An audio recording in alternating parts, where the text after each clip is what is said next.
Bonjour à toutes et à tous. Alors aujourd'hui, je vous retrouve pour une nouvelle vidéo qui fait suite à la précédente, la vidéo de présentation du tirage objectif-subjectif. Et pour mettre en application cette stratégie de lecture, je vous propose un exemple, et j'en proposerai bien sûr d'autres. Et comme je vous disais dans la vidéo précédente, l'objectif c'est vraiment pour chaque tirage que je vais vous présenter, de vous amener en face des exemples concrets pour favoriser pour mieux comprendre la mise en application et par la même occasion d'apporter peut-être un regard différent sur les cartes, sur les jeux qui vont être utilisés, parce qu'on a tendance aujourd'hui, par exemple si on prend le tarot, à calquer une même interprétation sur une même carte du tarot. Par exemple, là, on va prendre la lune, c'est celle qui est ressortie. On a tendance à lui donner un cadre et on ne sort pas de ce cadre-là. Pourtant, la lune peut nous parler d'énormément de choses et en fonction de la question, en fonction de l'information que l'on cherche, elle va nous donner des éléments très différents. Donc, c'est important de ne pas faire de calque. Donc vous verrez vraiment dans les vidéos peut-être des interprétations un petit peu, enfin vous verrez, vous entendrez des interprétations un peu différentes. Donc là, au sujet du tirage objectif-subjectif, la question est comment va se passer mon cours de piano de cet après-midi? Donc c'est un exemple qui me concerne directement et c'est une question que j'ai posée il y a maintenant quelques mois. La carte qui est sortie en objectif, c'est la lune. La carte qui est sortie en subjectif, c'est l'impératrice. J'ai fait ce tirage avec le tarot de Bruno Denis. Donc, en objectif, on a la lune. Alors la lune, habituellement, on l'associe à l'intuition, les émotions, ce qui est caché, ce qui est trouble, les cycles. Bon, en gros, ça ne répond pas vraiment à la question.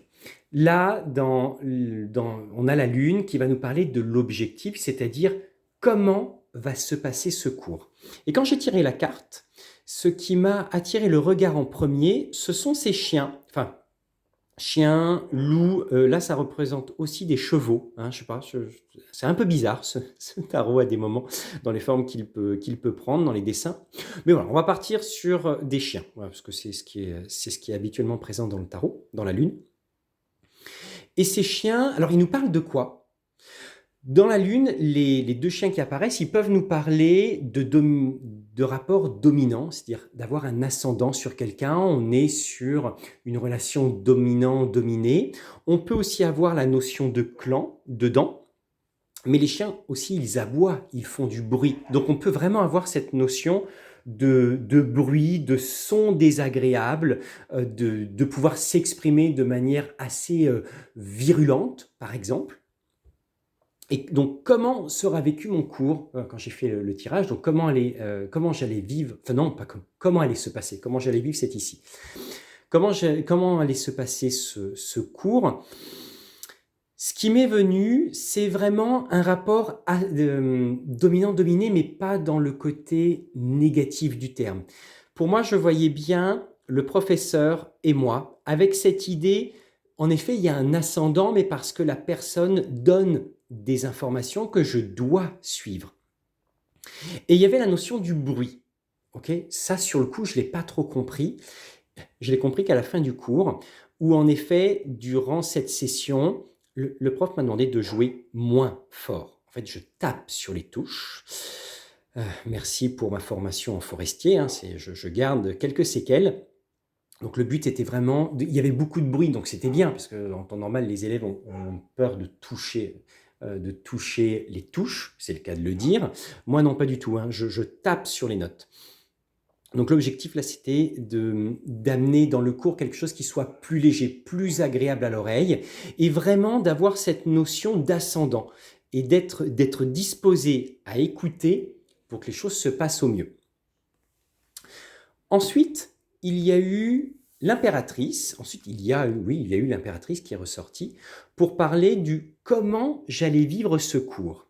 Alors, si vous observez la carte, on a une femme qui qui tient vers elle un bouclier avec un aigle, aigle ou aiglon. Là, on a plus quand même l'impression d'un aigle. Et il y a autour d'elle une végétation assez luxuriante. Donc, ça peut nous parler d'abondance, d'épanouissement notamment, parce que quand on l'observe bien, on a quand même quelque chose qui est vécu de manière agréable. On a donc toute la végétation qui peut nous parler d'épanouissement, de satisfaction. Le petit aigle ici, il est, je vais vous faire un exemple avec un autre jeu, mais logiquement, il n'est pas totalement formé. Donc là, il y a l'idée de quelque chose qui est accompli, qui est arrivé à son terme. Et en plus, si on regarde bien son, je vais dire son balai, n'importe quoi, son sceptre, le bout de son sceptre pointe au niveau du bas-ventre. Alors on peut associer des chakras par rapport à ça. Et si c'est le cas, on est vraiment sur la notion du plaisir. Donc, notamment, c'est une carte qui peut parler de gestation, de sexualité aussi. Et là, pour le comment j'allais vivre ce cours, j'allais le vivre de manière très satisfaisante, épanouissante, comme si j'arrivais au terme de quelque chose. Et ça a été le cas, parce qu'en fait, ce cours-là, durant ce cours-là, j'ai pu déchiffrer tout le morceau. Enfin, on arrivait au terme du déchiffrage du morceau, et donc on a pu aborder les nuances, c'est-à-dire prendre plaisir à jouer en mettant les nuances, en amenant une différence au niveau du son par rapport à la main droite et la main gauche, et par la même occasion de jouer avec la pédale par rapport au morceau. Donc c'était vraiment ça a été satisfaisant pour moi. Ce qui est intéressant, c'est que là, on a cette impératrice-là. Si j'avais tiré une autre impératrice, l'interprétation aurait été différente. Et je vous présente celle-ci, qui est donc tirée du tarot Meunier. Et dans cette impératrice-là, si on regarde bien les deux, on voit quand même une différence.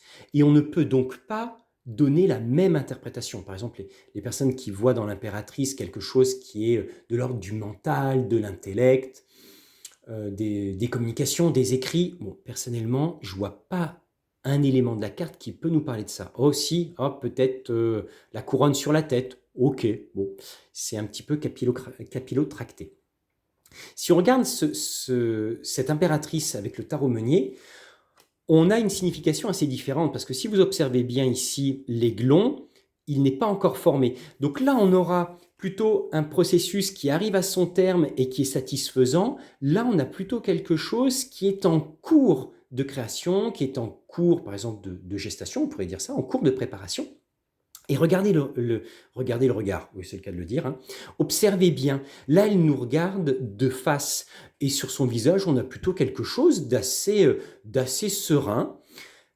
Alors que dans celui-ci, on a plutôt l'impératrice qui est, son regard est sur le côté. On a plutôt un côté suspicieux, inquiet. On n'est pas rassuré, on est sur la défensive.